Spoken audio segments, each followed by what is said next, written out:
Bago natin umpisahan ang kwentong katatakutan, ay nais ko munang batiin ang bawat isa na sana ay nasa mabubuti kayong kalagayan saan man panig kayo dito sa mundo naroroon. Nais ko na ipabatid na ang kwentong matutunghayan ay hanggang mula sa totoong buhay at karanasan. Now with no further ado, let's start and be scared.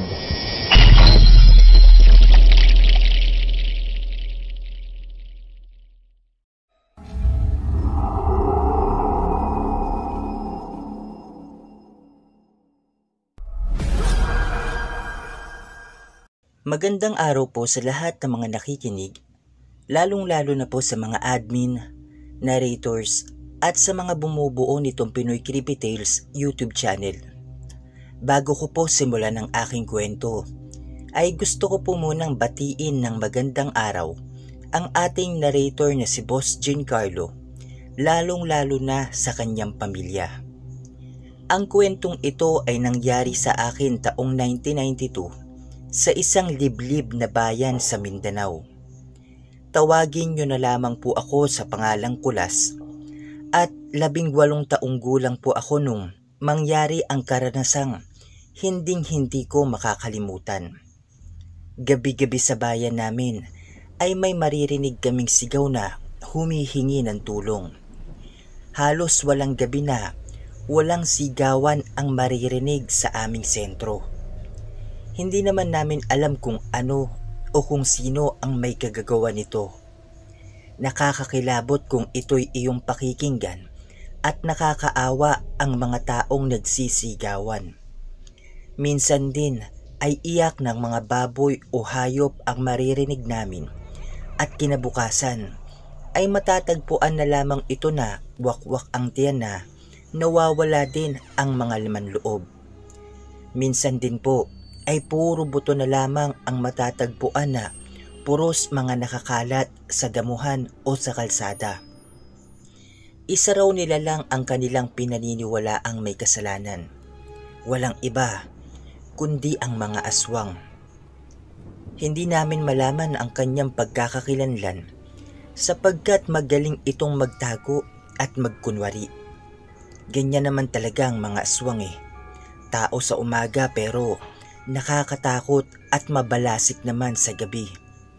Iyan ang kadalasang naririnig ko rito sa aming bayan tungkol sa sinasabi nilang aswang.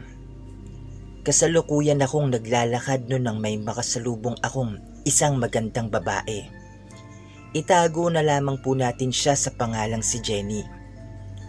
Huminto si Jenny sa aking harapan at tinanong niya ako kung ano ang ginagawa ko sa lugar na yun. Kaya sinabi ko sa kanya na siya talaga ang sadya ko para sabihin na mag-iingat siya at huwag na huwag siyang lalabas ng bahay, lalo na kung sasapit na ang gabi dahil lubhang delikado. Isa ako sa mga manliligaw ni Jenny ngunit hindi niya ako binigyan ng pagkakataon para maipadama ko sa kanya kung gaano ko siya kamahal. Bago pa lamang po si Jenny sa bayan namin. Galing daw siya sa malayong lugar at kung tatanungin ko naman kung saan siya nagmula ay ayaw naman niyang sabihin kung saan mismo. Nilapitan naman ako ni Jenny noon at inakbiyan niya ako habang nakangiti sa akin ng pagkatamis-tamis. Nang lumapat ang mga kamay ni Jenny sa aking balikat ay biglang sumama ang aking pakiramdam. Hindi ko malaman kung bakit ako nakaramdam ng ganun. Napaupo ako sa daan dahil sumakit bigla ang aking ulo. Nilapitan naman ako ni Jenny at nag-aalala itong nagtanong sa akin kung ayos lamang daw ba ako. Inalalaya naman ako nito sa pagtayo at sinabi ko sa kanya na baka napagod lamang ako galing sa pag-aararo sa aming bukid. Nagpaalam na rin siya sa akin noon na uuwi na siya sa kanilang bahay. Sinundan ko lang siya ng tingin hanggang sa mawala na siya sa aking paningin. Ipinagpatuloy ko na lang ang aking paglalakad pa uwi sa amin dahil sa medyo malapit lang din naman ang bahay namin kaya nilakad ko na lamang ito. Habang papauwi ako ay naalala ko ang sabi-sabi tungkol kay Jenny. Maraming tao ang pumupuri sa kanya dahil sa taglay nitong kabaitan at labis niyang kagandahan. Ngunit sa kabila ng lahat ng yun, ay may naririnig akong usap-usapan na may nakatagong pinakasikretong lihim daw itong si Jenny. Isang araw ay nakita ko si Jenny na naglalakad sa daan. Nagtataka ako nun dahil nang nasa tapat na siya ng simbahan ay nakita ko na takot siyang dumaan sa simbahan at nagmamadaling umalis. Dahil sa pagmamadali nito ay nabunggo niya ang isang madre sa simbahan na yun.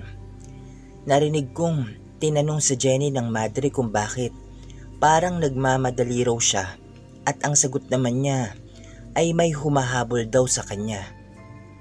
Sinabihan naman siya ng madre na mag-iingat at palaging magdadasal sa Panginoon. Ngunit nang marinig yun ni Jenny ay hindi siya mapakali kaya mabilis itong nagpaalam at saka umalis. Pagkatapos silang mag-usap ni Jenny at nung madre ay nagpunta ito sa pamilihan ng karneng baboy at bumili ito ng bituka at mga atay. Pagkatapos bumili ni Jenny ng mga laman loob ay nakita kong papauwi na siya kaya dali-dali akong nagtago upang hindi niya ako makita na sinusundan ko siya. Ayaw ko man itong gawin ngunit gusto kong malaman kung ano at kung sino nga ba talaga si Jenny. Palihim pa rin akong nakasunod sa kanya hanggang sa makarating na kami sa bahay nila.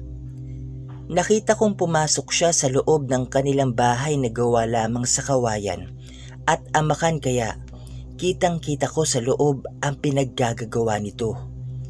Nanginginig ang buong katawan ko nung makita ko si Jenny na nilalantakan ang mga bituka at atay ng baboy na binili niya sa palengke. Kinain niya ito ng hilaw. Gusto kong maduwal sa aking pwesto habang nakasilip sa kanya sa butas ng dingding ng kanyang bahay ngunit pinipigilan ko na lamang ang aking sarili kasi baka malaman ni Jenny na sinusundan at minamanmanan ko siya. Pinagpapawisan na rin ako ng malagkit dahil sa takot na baka mahuli niya ako. Kahit kumakalam na ang sikmura ko noon, ay tiniis ko na lang ang gutom hanggang sa sumapit na nga ang malalim na gabi. Habang nakasilip ako, ay natatakot ako nang makita ko si Jenny na may ipinahid sa kanyang buong katawan. Maya-maya lang ay nakita kong nagbago ang kanyang anyo. Naging isang pangit na nilalang si Jenny at tinubuan din ito ng makakapal na balahibong kulay itim. Hindi ko na kinaya nun ang aking nasaksihan kaya nagmamadali akong umalis. Tumakbo ako ng mabilis papauwi sa bahay namin. Medyo maliwanag naman ang paligid dahil sa buwan kaya kita ko ang aking dinadaanan. Hindi ako tumigil nun sa pagtakbo dahil naiisip ko na baka maabutan ako ni Jenny. Sobrang lakas ng kabog ng aking dibdib habang tumatakbo ako. Para bang kagaya ko ay nag-uunahan din ito sa pagkarera. Pagkarating ko sa bahay ay nakita kong natutulog na si nanay. Sanay na kasi sila na matagal akong umuuwi ng bahay kapag gabi. Ngunit hindi nila alam na may tao akong sinusundan. Ayaw kong sabihin dahil panigurado na pagagalitan nila ako. Nang gabing iyon ay hindi ako makatulog. Paiba-iba lang ako ng posisyon ngunit hindi talaga ako dinadalaw ng antok. Pabalik-balik kasi sa aking isipan ang nakita at natuklasan ko kay Jenny. Hanggang ngayon ay parang hindi pa rin ako makapaniwala sa aking natuklasan. Noong mga oras na yun ay ipipikit ko na sana ang mga mata ko ngunit bigla na lamang akong napabalikwas ng bangon nang marinig ko ang iyak ng mga biik ng aming kapitbahay. Nung una ay malakas pa ang iyak nito ngunit ilang minuto lang ang lumipas ay unti-unting humihina ang iyak ng biik. Ayaw kong mag-isip ng masama ngunit ang tanging nasa isipan ko noon na pwedeng gumawa ng ganun ay si Jenny lamang. Lalo na't kita ko nung mga oras na sumilip ako sa bahay niya kung paano nito lantakan at kainin ang hilaw ng mga bituka at atay ng baboy. Hindi ko akalain nun na totoo pala ang sinasabi nila tungkol kay Jenny. Akala ko sabi-sabi lang, pero nung ako na mismo ang nakatuklas ay kinikilabutan ako. Kinaumagahan nun ay maaga akong naghanda ng aking mga dadalhin patungo sa bukid namin. Pagkatapos ay nagpaalam na rin ako sa mga magulang ko na aalis na ako nung araw na yun. Habang naglalakad ako ay nakasalubong ko si Jenny sa daan. Hindi ako makatingin sa kanya ng diretsyo. Gusto kong umiwas dahil natatakot ako, pero baka magtaka siya kung gagawin ko yun. Kaya hindi na lang ako nagpahalata na natatakot at kinakabahan ako. Ngumiti na lang ako ng pilit sa kanya. Ngilitian naman niya ako pabalik. Nang nasa harapan ko na si Jenny, ay hindi ko malaman kung ano ang aking gagawin. Sinabi niya sa akin noon na mag-iingat daw ako at baka ako na ang susunod na mabiktima ng mga aswang. Dahil sa sinabi niya, ay mas lalo akong kinabahan. Alam na kaya ni Jenny na sinusundan ko siya? Iyan ang mga katanungan sa aking isipan nun. Base kasi sa pananalita niya, ay parang alam na niya. Tinanong ko siya nun kung bakit niya yun nasabi sa akin. At ang sabi naman niya, ay wala raw sikretong hindi nabubunyag. Mas lalong kumabog ng malakas ang aking dibdib dahil sa kanyang tinuran. Kung dati ay labis na saya at pagkagalak ang aking nararamdaman sa tuwing makikita at makakausap ko si Jenny, pero ngayon ay natatakot na akong makipag-usap sa kanya. Ayaw kong makaharap si Jenny ng matagalan nun, kaya sinabi ko sa kanya na mauunan na ako dahil may gagawin pa ako sa bukid namin. Hindi naman siya umimik. Mataman lang niya akong tinititigan sa aking mga mata. Nang titigan ko ang kanyang balintataw, ay nakita kong baliktad ang aking refleksyon. At isa lang ang ibig sabihin nun. Hindi normal na tao si Jenny, kundi isa itong aswang. Ang normal na tao ay hindi babaliktad ang refleksyon mo, pero kapag hindi ka normal, ay babaliktad ang iyong refleksyon.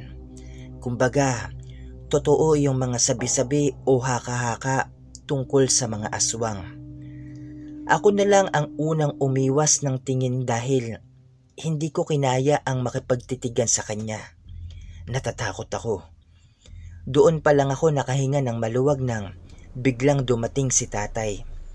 Nakita ko rin na nagmamadaling umalis si Jenny nang dumating ito. Mabuti na lamang talaga at dumating si tatay, dahil kung hindi ay baka nawalan na ako ng malay tao dahil sa sobrang kaba na aking nararamdaman.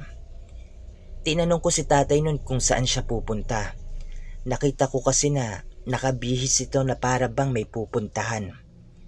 Sinabi niya naman sa akin na may bibilhin lang daw siya sa palengke o sa pamilihan at susunod na lang daw siya sa akin sa bukid kapag nakauwi na siya. Habang nag-uusap kami, ay tiningnan ko ang dinadaanan ni Jenny, ngunit hindi ko na siya nakita. Ang bilis naman niya nawala. Iyon ang nasa aking isipan nun. Hindi ko na lang yun binigyan pa ng pansin at dumiretso na ako sa bukid. Nagpaalam na rin si tatay sa akin na aalis na siya. Malapit na sana ako sa bukid namin na makita ko ulit si Jenny na nakatayo sa ilalim ng puno, kung saan ay doon ako palaging nagpapahinga. Maraming katanungan ang nasa aking isipan nun kung bakit at paano siyang napunta ron ng ganun kabilis. Sobrang gulo ng isipan ko dahil sa nangyari. Nang tingnan ko siya, ay matalim itong nakatingin sa akin. Nakakatakot at nakakakaba. Nakakapanindig balahibo ang kanyang mga tingin. Kung nakakamatay lang ang tingin, ay paniguradong pinaglamayan na ako ngayon. Hindi ko na lang siya pinansin nun at lumihis ako ng ibang daan. Wala na akong pakialam nun kung nagtataka siya kung bakit ako umiwas. Ang iniisip ko nun ay ang makalayo ako sa kanya. hindi ko na rin siya tinignan pa. Kinuha ko na lang ang aking gulok at ginamit ko iyon upang putulin ang sanga ng puno na nakatabon sa bagong tanim kong gulay. Mabilis lumipas ang oras at hapon na. Nang tingnan ko ulit ang puno kung saan nakita ko si Jenny, ay wala na ito sa kanyang kinatatayuan. Inilibot ko ang aking paningin at pinapakiramdaman ang buong paligid. Tahimik naman at walang kakaiba. Akala ko noon ay wala na akong maririnig pa, ngunit nagkakamali ako dahil may bigla akong naulinigan na ingay sa loob ng kakahuyan kung saan ay naroroon ang ilog.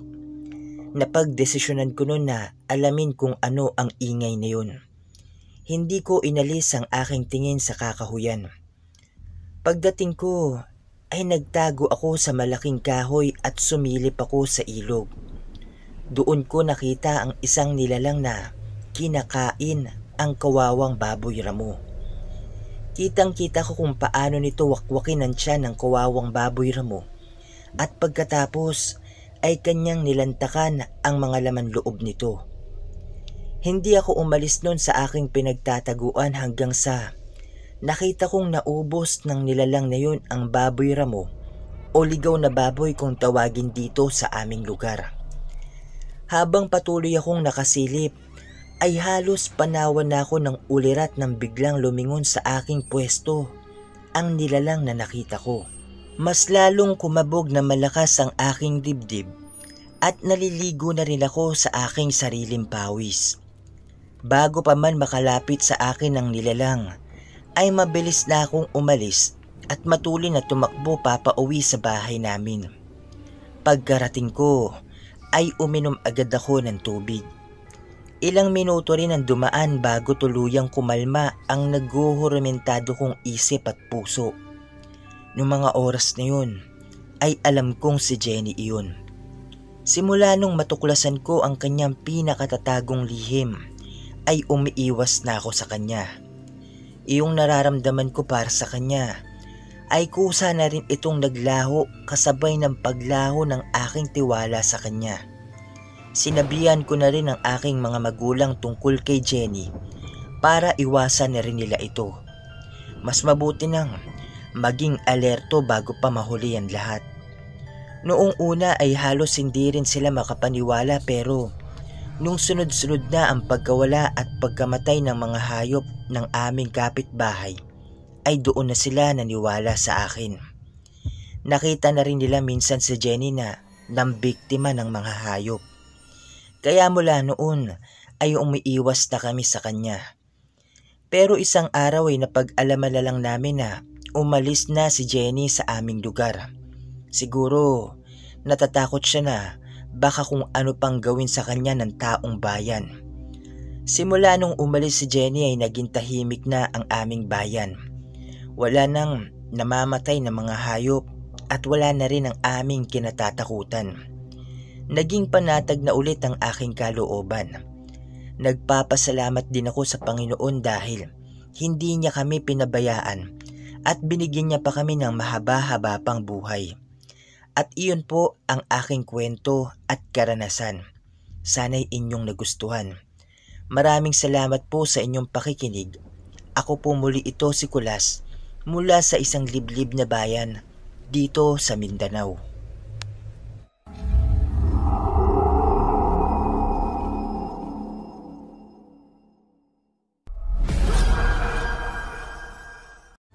Maraming salamat sa mga nakikinig at makikinig pa lamang.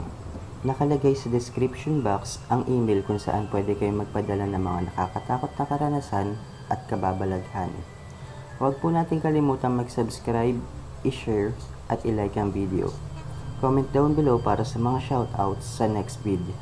Until next time everyone, happy creepy tales!